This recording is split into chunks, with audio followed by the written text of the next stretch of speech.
মাছটা নিছি, শুকনা মাছটা প্যাকেটিং পাওয়া যায়। আর নিছি অলিভ তেল।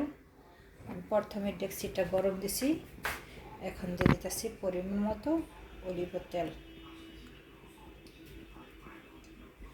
অলিভ তেলটা দিলে খেলে শরীরের লেগে ভালো এবং কোনো ক্ষতি নেই।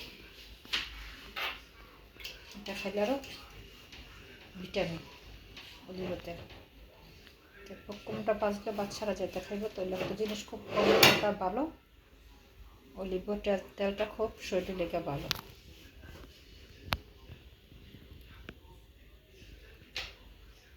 তেলটা কিছু গরম হলে আমি দিয়ে দিব লবণ।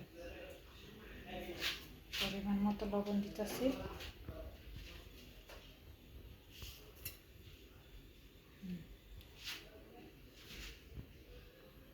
পুরা তেলটা গরম হয়ে একদম ধোয়া ছুটবো, তারপরে দিব কমা। তো চুলার পাওয়ারটা কমাই দিচ্ছি প্রথমেই।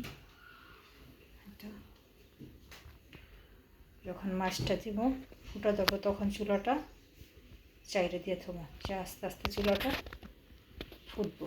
মাছটা খইটারা তো এই খইটা ফুটবো আস্তে আস্তে। যে চুলা বাড়াইতে নিচে যে দেখা যায় জ্বলা যাইব, তার জন্য চুলা কমানো প্রথম চুলা বাড়াই দিতে হবে। ফুটানো ধরলে তারপরে কমা দিতে হবে। বেশি ধুয়ে না, বেশি আবার দেখছি ঘইটা তুলে দিব।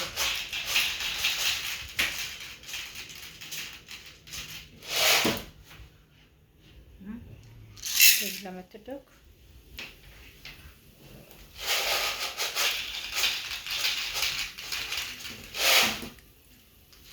আর টুকু দিলাম, এটুকুই দেখছি ঘইটা ছিল।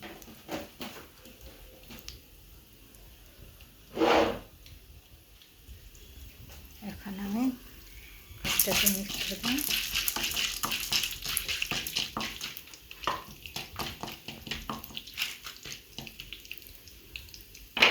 এখন ঢাকনাটা দেব।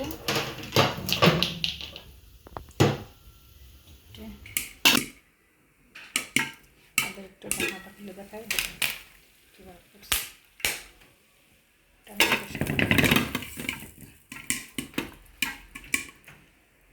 নিচে দিলে আস্তে আস্তে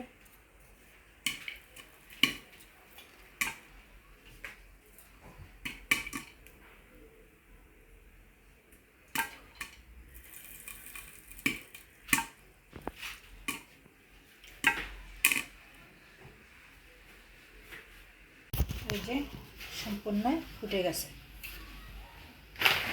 এখন দিয়ে দিব চুলাটা 2-3 দিয়ে থুইছি। এখন চুলাটা 1 দিয়ে 0 দিয়ে 1 নাম্বার দিয়ে আমি চিনিটা দিয়ে দিতেছি।